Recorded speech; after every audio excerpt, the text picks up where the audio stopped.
Bueno, la tragedia ocurrida en Nueva Jerusalén, allá en Santo Domingo Este, en la que un capitán retirado de la Armada ultimó a su pareja, a una nuera, a uno de sus hijos y luego se suicidó, ha conmocionado a la sociedad dominicana nuevamente. De hecho, cada vez que ocurre una tragedia como esta, homicidios múltiples o sobre todo feminicidio y suicidio, uno se queda preguntando qué está pasando por la cabeza de la gente, qué ocurre, qué atormenta tanto a un hombre como para cometer una atrocidad de esa naturaleza. Siempre les quedan preguntas a uno y por eso es saludable consultar a un especialista en la materia. Nosotros tenemos el lujo de contar ya como parte prácticamente de este programa. El doctor Luis Vergés está aquí con nosotros. Doctor, buenos días. Buenos días, como siempre, gracias por la invitación, este diálogo tan cordial que vamos a tener. Como siempre. Psicólogo, terapeuta familiar, ha sido director del Centro Conductual para Hombres, que ha tenido que bregar con muchos temas de violencia de género, ¿verdad que sí? El hombre que se cree que es el dueño y que yo hago, deshago, sobre todo hombre digo, porque también hay mujeres.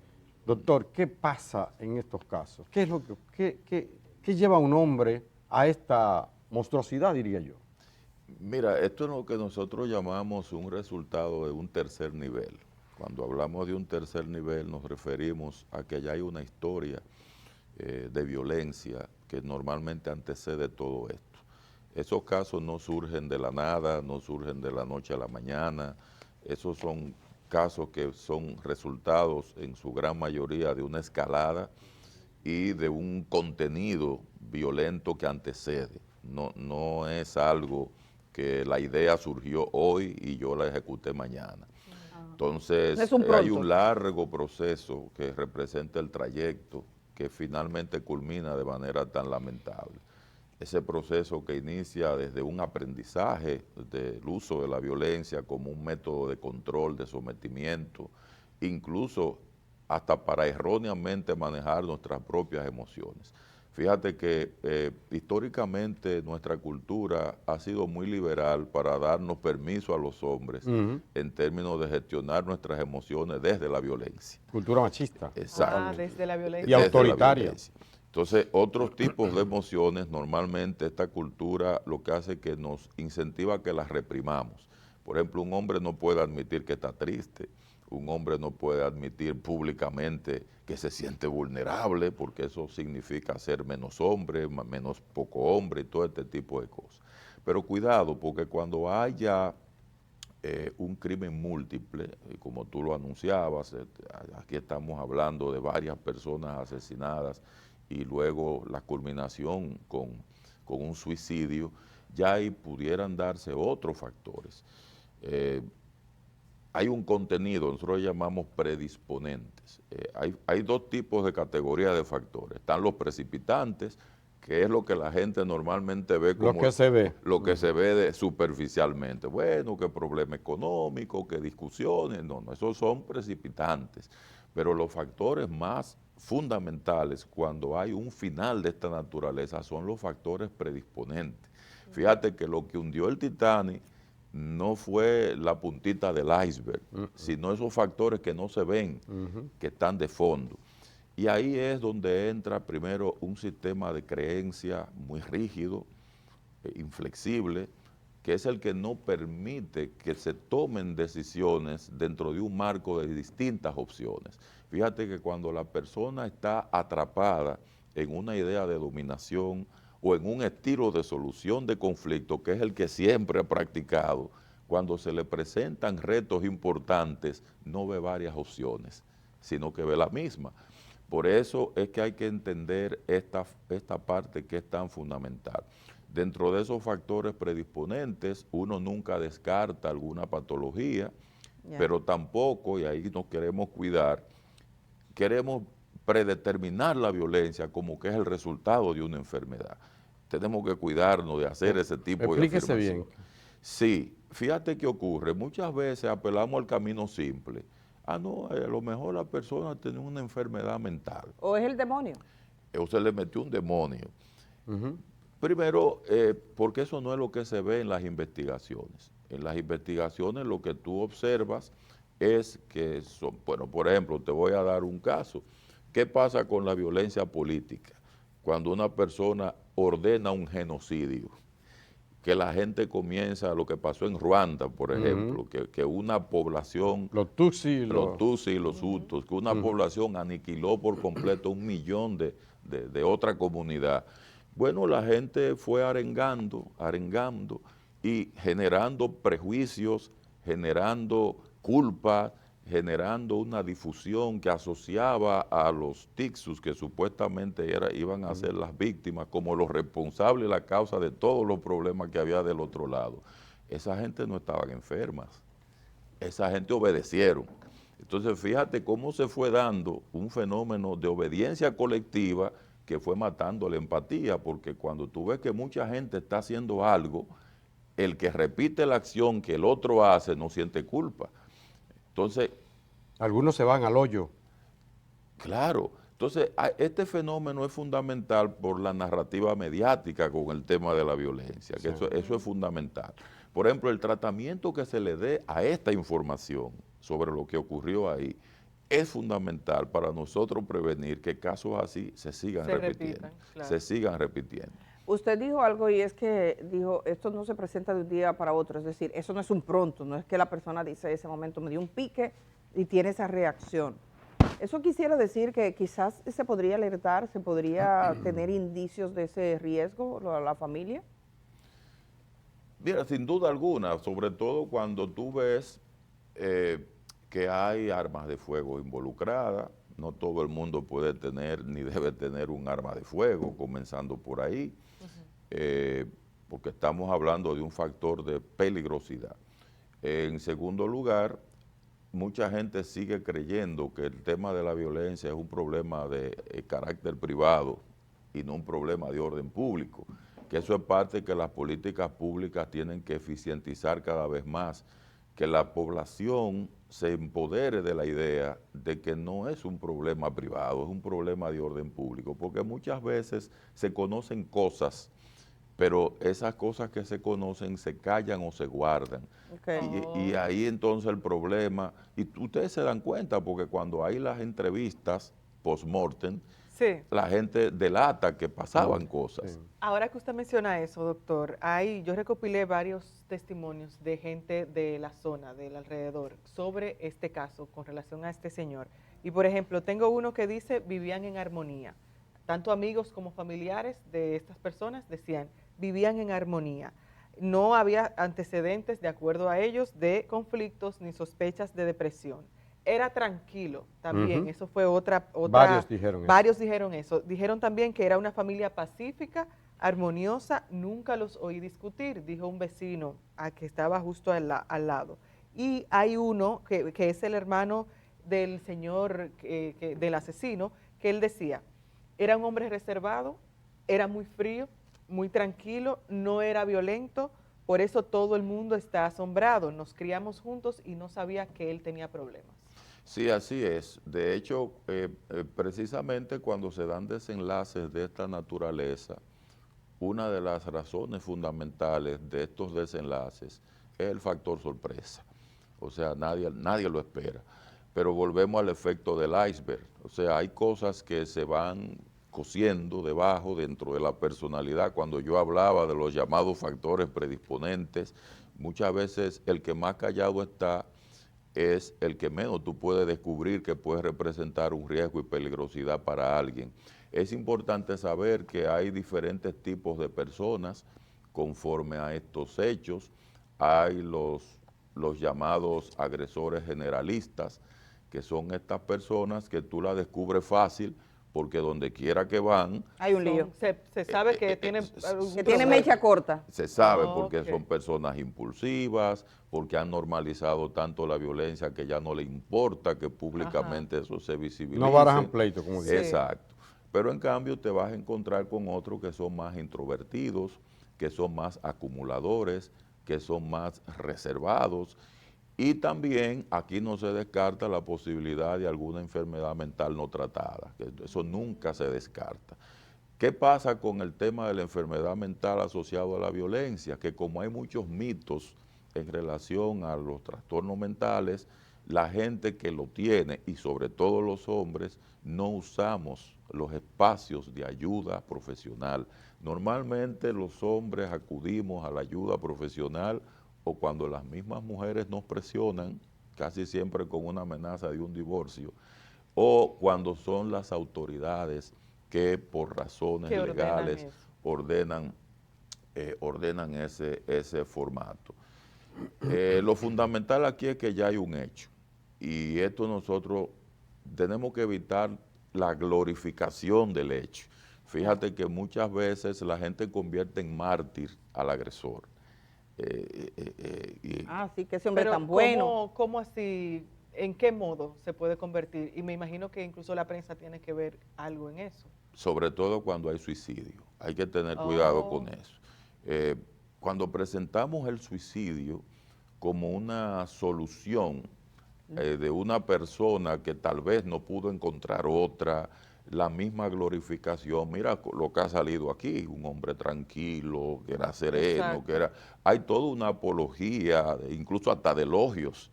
Entonces, todos estos son de los detallitos que nosotros tenemos que cuidar ya cuando ocurren estos hechos. Hay un caso, bueno, perdón, Germán, paso contigo. No, las damas siempre van primero, dicen. No, a mí no me importa ese orden, tú tranquilo, pero está bien, te agradezco. Ok, gracias, compañera. Agradezco.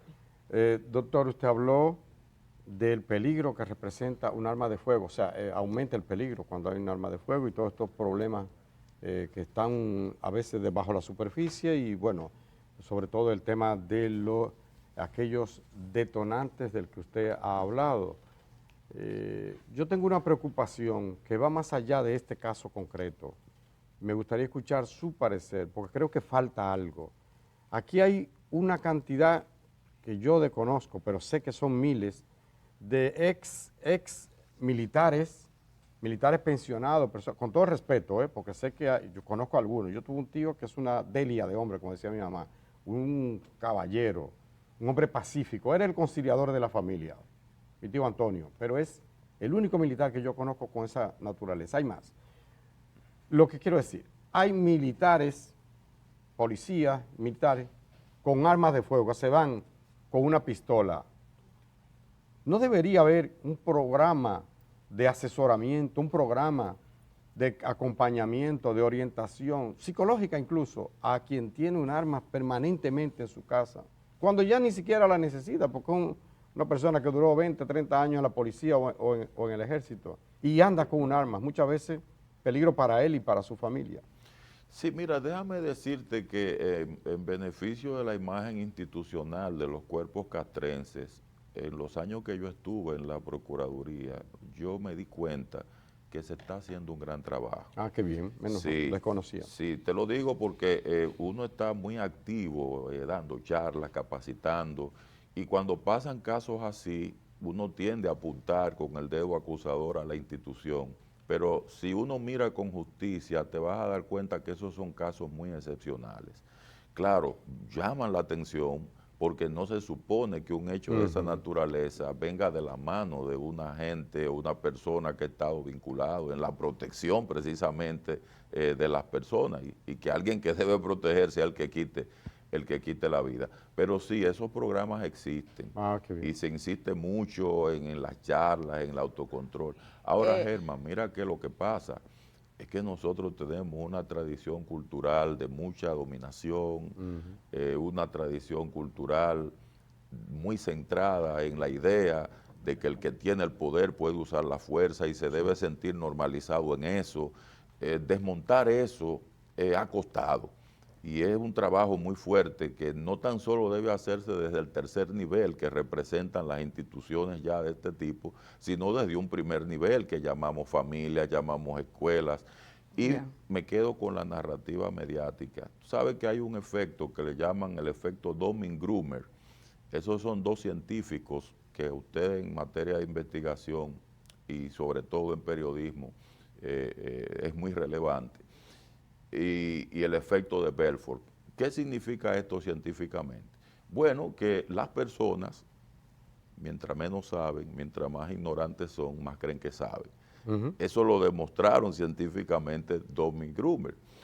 Y el otro es, el efecto de Belfort es que mientras más acalorada es una conversación, un debate sobre una idea, pues menos calidad tiene la idea. La narrativa mediática sobre el tema de la violencia se ha llenado de esos dos efectos. Mucha gente que maneja poco el aspecto científico del tema de la violencia, entonces trata el tema como si fueran expertos. Sí. Y además de eso está el otro aspecto. Ese tema también se trata de forma violenta, porque la gente lo aborda insultándose, diciéndose cosas. Entonces todo esto es parte de lo que nosotros llamamos intervenciones de primer nivel. El hecho de ir creando una cultura más serena, una cultura más calmada, una promoción más centrada en la solución pacífica de los problemas, que la gente pueda usar sus recursos porque lo tiene. Así como hay factores precipitantes, detonantes, predisponentes, también tenemos potenciales de recursos que la gente tiene. Como decía un autor, los ángeles que llevamos dentro, que lamentablemente cuando se duerme entonces salen los demonios. Doctor, aquí están la gente preguntando y sí, queremos sugerir a la gente, Indira tiene la flota en las manos, 829-343-1453. No, no, ¿cómo es? 54. Me precisa, Indira, o escríbeme que de una vez te veo. Pero bueno, pongan en pantalla, por favor, el número para que no se lleven de mí. Quiero, ahí está, 829-345-1453. Sí, 1453, no, 53, sí, estaba en lo cierto, lo están poniendo en pantalla, 1453. Tenía la duda, pero sí.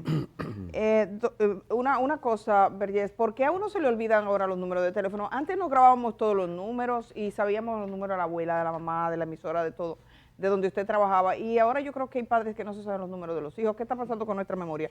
No es la mía, no es que yo me... Que no llamen, por favor. Es generalizado. ¿Qué está pasando? Ya no nos grabamos, como que el ejercicio de la memoria no es lo fuerte de este tiempo. Es que la memoria es una función cognitiva y las funciones se entrenan.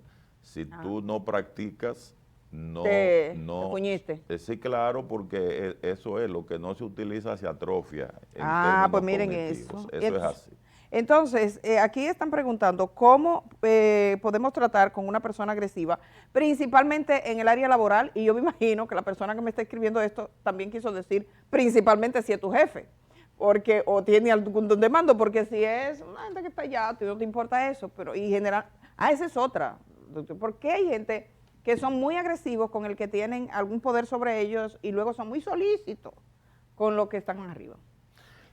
Bueno, eso siempre lo vamos a encontrar porque el que cree en la agresividad y la violencia como método de solución de conflictos también teme que usen ese mismo método con él.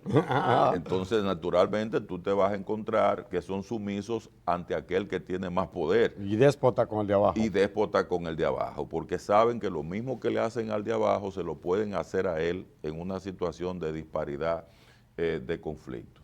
Ahora, ¿qué puede hacer el de abajo? No, mira, el de abajo tiene que apoyarse y por eso nosotros defendemos el Estado de Derecho. Lo único que le queda al de abajo es que el Estado de Derecho funcione, que las instituciones tengan normas, reglas, que hayan consecuencias para la violencia en cualquiera de sus manifestaciones.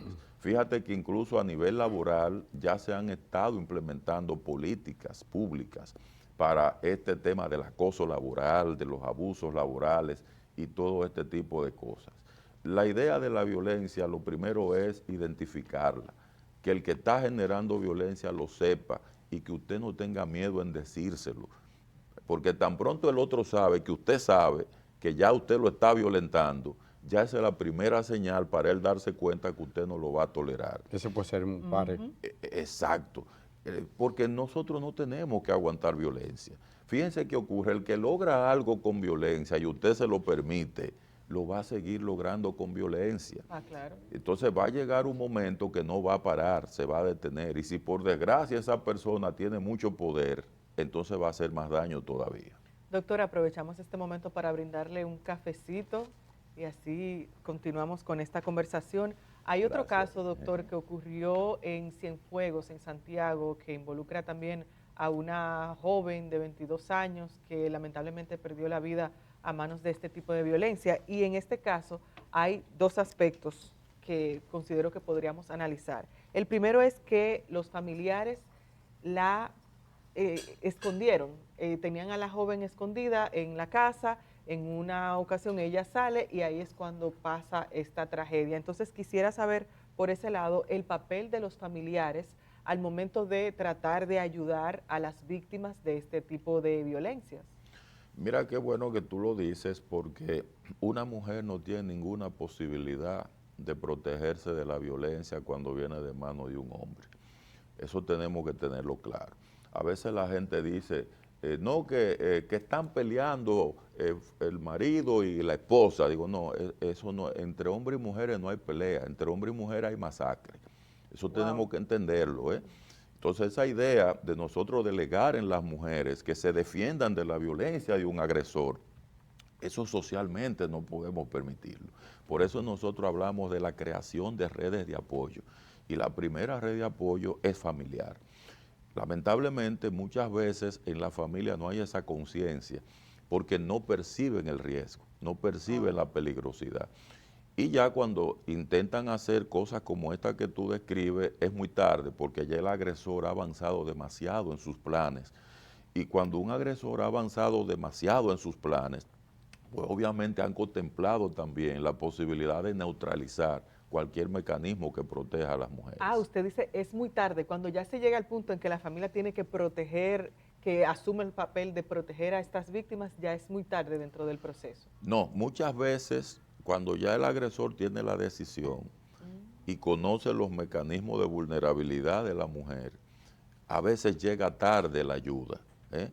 Entonces, por eso es bueno detectarlo a tiempo, porque muchas veces lo que hace el agresor es que aísla a la víctima de sus familiares como parte de una estrategia para poderla vulnerabilizar. Hay otro aspecto también, doctor, en relación a este caso, y es la actuación de los agentes policiales, porque los familiares de esta joven fueron, a horas antes incluso de que pasara todo esto, fueron al destacamento y los agentes policiales dijeron que no, que tenían que ir a la fiscalía. ¿Cómo se podría abordar este tipo de temas a nivel psicológico dentro de un destacamento? Ya apartándonos un poco de lo que pueda decir la ley o de lo que la función de cada uno, pero cómo abordar a una familia que se presenta y dice hay un problema, tememos por la vida de nuestro familiar, y decirle simplemente váyanse. Mira, me hallo raro eso, porque si ha habido algo aquí, es muchas capacitaciones y una idea central dentro de la preparación tanto de los fiscales, el sistema de justicia en general y todos sus actores, es que la primera ayuda no se delega. O sea, la primera ayuda, o lo que nosotros llamamos la atención primaria en caso de riesgo, eso no lo podemos burocratizar. Y me lo hallo raro también porque según una investigación que nosotros hicimos, quienes primero llegan a la escena son precisamente los policías. E incluso te voy a decir más, los que más protegen a las mujeres son los policías, ¿eh? Incluso muchas veces... Hay cierta sensibilidad. Sí, incluso más, muchas veces que la misma familia, según esa investigación que nosotros tenemos. Bueno, que tengamos casos excepcionales de gente que se haya saltado el protocolo, eso hay que mejorarlo. Definitivamente, doctor. Usted habló hace unos minutos de la acumulación, de cómo se va acumulando cosas y entonces tú eres una persona tranquila y de repente, boom, el volcán, la tragedia. ¿Cómo puede un hombre, un televidente, hombre o mujer, por un lado, detectar cuando va acumulando esos elementos ahí, y cómo puede también practicar la tolerancia? ¿Cómo yo puedo decir, bueno, algo está pasando, debo buscar ayuda, cómo hacer? Sí, tú dijiste la parte clave. Hay un científico, él de nombre Kaufman, él trazó una teoría, la llamada teoría de las 7 P de la violencia masculina. Y como es muy larga, me voy a quedar con la P de la olla de presión. Él decía que la olla de presión es un fenómeno muy de los hombres, cuando se trata de manejar emociones que son incómodas, porque esas emociones, a diferencia de las mujeres, que la mujer lo expresa y todo el mundo se da cuenta, e inmediatamente se crea una red de apoyo. O por lo menos se alivia a ella con la válvula de escape. Esas mismas emociones cuando le expresa el hombre es objeto de burla. Entonces el hombre aprende social y culturalmente a reprimirla. Entonces ahí entra el enojo, ahí entra la vergüenza, ahí entra la sensación de culpa, y eso se va acumulando y según este autor tiene un efecto olla de presión. Una recomendación, hay una técnica que nosotros le llamamos DEPA. Son las iniciales, un acróstico que tiene 4 letras. Detente. Detente primero. Espera. Párate. Piensa y actúa. Lamentablemente, ¿qué hacemos? Se hace lo contrario. La gente primero explota. Y después actúa y después se arrepiente. Entonces después se arrepiente, pero ya el daño está hecho, ya la persona está muerta. Pero vamos a repetir eso, doctor, me gustó. ¿Cómo es? Detente. Espera un poco. Piensa y actúa. Sí, DEPA. Vale. DEPA, sí. DEPA. Cuando usted esté en el tránsito, hágalo. Bueno, ahí sí se necesita, doctor. Bueno, alguien está preguntando si el caos del tránsito, dice, y nos escribe desde Estados Unidos, vive en Estados Unidos esta señora que agradecemos mucho que nos escribe y dice, pregúntale por favor al doctor Luis Vergés, el problema que existe de violencia, ¿tiene que ver con las necesidades económicas de una gente, por ejemplo, con la vida dura que viven las familias, con el tránsito caótico, con el desorden, con los problemas? Eso entra ya en una categoría que llamamos detonantes, pero los detonantes no son la causa. Los detonantes son las circunstancias o las condiciones que precipitan, pero ya dentro de uno hay factores predisponentes. Fíjense, cuando uno tiene un predisponente hacia la paz, con ciertos valores, con capacidad de autorregularnos y demás, los precipitantes no nos afectan de la misma manera. Como tú decías, hay una palabra que se llama tolerancia. Tolerancia en psicología significa la decisión que toma un ser humano de no reaccionar negativamente ante aquello que le molesta. Vaya. Y cuando nos entrenamos y nos preparamos en esa capacidad de no reaccionar negativamente ante lo que nos molesta, entonces crecemos. Una cosa que le iba a preguntar, nosotros vemos diferentes sociedades y en República Dominicana no estamos avanzando en este tema, o sea, es una barbarie pensar que, usted dijo una masacre ahorita, pensar en un chico joven que mata a su expareja y decide no seguir adelante, sencillamente. O le manda un audio, en Santiago le mandó un audio, esa determinación a matar. ¿Qué está pasando en la sociedad dominicana? ¿En qué estamos fallando? Porque tenemos mucho tiempo trabajando este tema. ¿Por qué hay sociedades que son más proclives que otras? ¿Cuáles son los factores que determinan? Porque eso no está en los genes. Cada niño nace limpio. ¿Qué es lo que pasa con la sociedad dominicana? Si lo comparamos con otras sociedades, tenemos números que no nos llevan de orgullo, todo lo contrario. Sí, tú sabes que hay un investigador de nombre Hostedi, que él introdujo un concepto que se llama orientación dominante, orientación de dominación. Y en análisis socioculturales, él determinó que en América Latina y en el Medio Oriente son las 2 regiones del mundo donde hay más orientación a la dominación. En América Latina. En América Latina. Y fíjate que coincide que en América Latina están, de los 10 países del mundo donde más feminicidios se cometen, 7 son de América Latina. Wow. Y estamos hablando de que es la zona del mundo, de que a pesar de que representa el 10% del territorio mundial, se cometen en esa zona cerca del 50% de todos los feminicidios que se cometen en el mundo. Wow. Entonces, esa orientación de dominación viene de la mano de los legados de dictaduras, viene de la mano de esa ruta mental que se ha seguido, que crea un sesgo, una falacia de que para usted ser feliz, usted tiene que dominar, usted tiene que someter. Toda la idea de lo que es el concepto de igualdad, la idea de lo que es el concepto de equidad, el concepto de justicia, no, estas personas son antagónicas a esos conceptos, a esos principios, según ese autor que lo demostró en investigaciones por la orientación de dominación. Y eso está ahí y está guardado ahí. Y cualquier cosita detona en las relaciones con los familiares, en los compañeros de trabajo, esa idea de que yo tengo que tener una jefatura sobre alguien para sentirme validado para como sentirse persona. que tiene. Ser jefe. Hay varias preguntas, doctor, que no quisiera dejar de lado estas preguntas, respuestas breves de parte de la gente en el chat de WhatsApp. Un señor dice, mi esposa es una cascarrabias, pero ella siempre quiere que yo le responda a su rabieta. No obstante, yo le pongo mute a mi boca. ¿Cree usted que esa forma mía es correcta? Trate primero de quitarle lo de cascarrabia. Sí. Uno. Y en segundo lugar, mire, cada vez que una persona se queja es porque quiere algo. Nosotros tenemos que aprender en la relación de pareja a descifrar lo que el otro quiere. Su esposa le está pidiendo algo. Intente dialogar con ella y pregúntele qué es lo que ella quiere. Hágale caso. Para ver cómo usted la puede complacer. ¿Cómo debo de actuar con aquellas personas que creen que todo el tiempo tienen la razón?